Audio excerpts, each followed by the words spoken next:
Brock Purdy would be the first rookie quarterback to go to a Super Bowl, but Shady, they gave up 3 first-round picks for a man by the name of Trey Lance. No, it's Sam and Brock Purdy's team.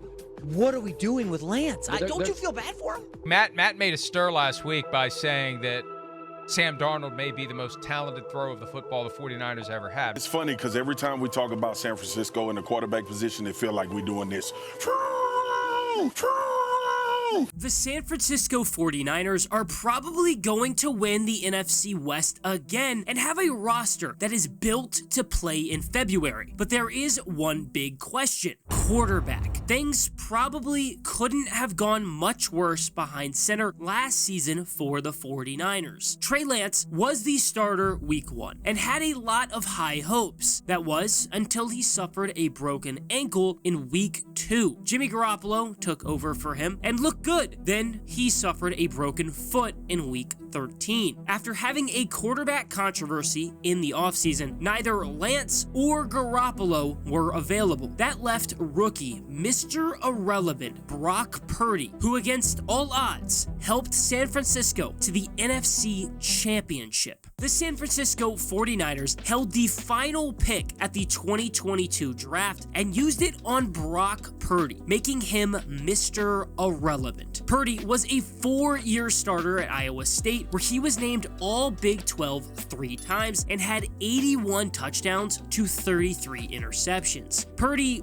wasn't anything crazy, but he was a winner. The Cyclones had a winning record all 4 seasons with him behind center, a feat the program hadn't accomplished in almost a century. He entered his rookie year in San Francisco, buried on the depth chart, but after injuries to Trey Lance and Jimmy Garoppolo, suddenly Brock Purdy was Mr. Relevant. It's overlooked now, but Purdy actually came in relief of Garoppolo in week 17 in a blowout loss to the Chiefs. He threw for 66 yards and an interception. Purdy was back in for Garoppolo in week 13, and the rest is history. He came in and helped lead the Niners to a victory over the Dolphins 33-17. Purdy was good too. He completed 25 of 37 passes for 210 yards with 2 touchdowns and an interception. The next week, Purdy made history, becoming the only player in NFL history to beat Tom Brady in their first career start. San Francisco dominated 35-7. Purdy threw 2 touchdowns and rushed for another. The 49ers just kept winning. Purdy ended up winning all 5 of his starts in the regular season. In all, he completed 67.1% of his passes for 1,374 yards and 13 touchdowns to only 4 interceptions. The 49ers made the postseason, and Purdy became the first 49ers rookie quarterback to start and win a playoff game after San Francisco beat the Seahawks. The Niners followed it up with a win over the Cowboys to advance to the NFC Championship, but then things went south. Purdy suffered a torn UCL. Josh Johnson replaced him, but suffered a concussion, resulting in Purdy going back into the game without really being able to throw the ball. The 49ers lost, and Brock Purdy underwent surgery. If Purdy was fully healthy, he'd easily be the expected starter, but the injury complicates things. He surely will have a chance to win the job, but he's probably going to have to compete with Trey Lance for it. The 49ers have clearly wanted to move on from Jimmy Garoppolo for a bit and made a big push to at the 2021 NFL Draft by selecting Trey Lance 3rd overall. He stepped into the league as the backup to Jimmy Garoppolo, but took the field for the first time in the Niners season opener and threw a touchdown in his single play. He was used after an injury. Lance had a promising display, completing 9 of 18 passes for 157 yards and 2 touchdowns, and he rushed for 41 yards. It led to him being named the 49ers starter. In his first career start against the Cardinals, Lance rushed for 89 yards and completed 15 of 29 passes for 192 yards, but he did throw his first interception in the loss. Unfortunately, Lance suffered a knee sprain that caused him to miss Week 7 and relegated him back to the backup role behind Garoppolo. He didn't see the field again until Week 11, where he rushed for 7 yards before lining up in victory formation. Lance spent the next 5 weeks on the bench, but then in Week 16, Garoppolo suffered a thumb injury that set up Lance as the Week 17 starter. Finally, he got his first career win, 23-7 over the Texans. Lance finished with 249 yards and 2 touchdowns to an interception. That was his second and only other start of his rookie year. Garoppolo returned and led the 49ers to the NFC Championship. Lance finished the season with 600 yards, 5 touchdowns, and 2 interceptions with a 57.7% completion percentage. Later, it was revealed that Lance had been dealing with a finger injury since the preseason. Lance was named the starter over Garoppolo for the 2022 season, but it was very short-lived. In the season opener, he completed just 13 of 28 passes for 164 yards and an interception, but in his defense, it was literally a monsoon. Then in Week 2, he broke his ankle. Lance had surgery and ended up needing another surgery later due to irritation. He has been cleared to return, but injuries have been a serious issue. I really want to see him reach his full potential, but if he can't stay healthy, he can't stay healthy. Quarterback health has been a real problem for the 49ers, which is probably why they also signed a veteran this offseason, Sam Darnold. This offseason, the 49ers signed Sam Darnold to a 1-year, $4.5 million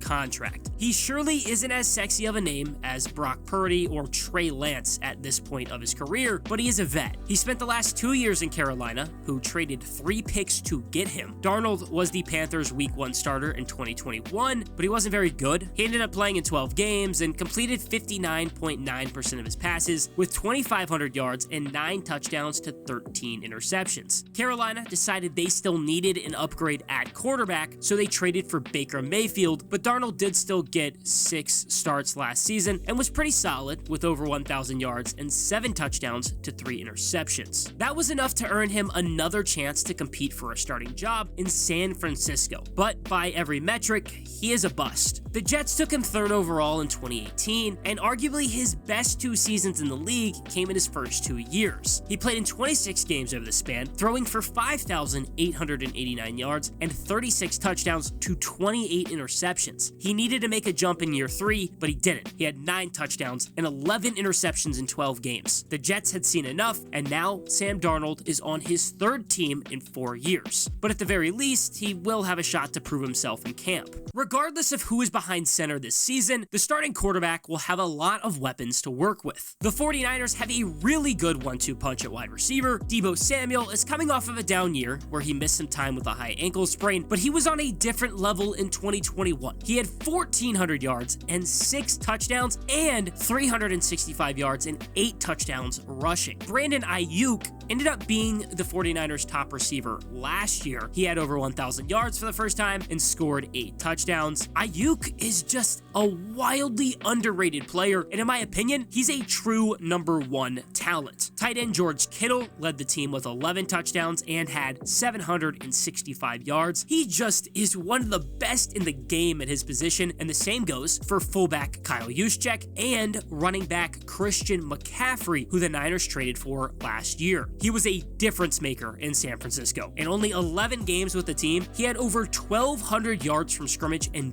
10 touchdowns. McCaffrey was on a different level, and life was pretty easy behind a good 49ers offensive line led by tackle Trent Williams, who may legitimately be the best player in football. His fallout in Washington is always going to sting me a bit as a Commanders fan. One of the biggest stories to follow this offseason is going to be the San Francisco 49ers quarterback situation. The team is built to win now and has had a ton of success despite constant injuries to the quarterback position. A lot of that has to do with the insane amount of talent on the offense, but Kyle Shanahan is also a wizard. Not to mention, the 49ers might have the best defense in the league. San Francisco is crazy good, and whichever quarterback gets the starting nod is going to be in a prime spot to succeed.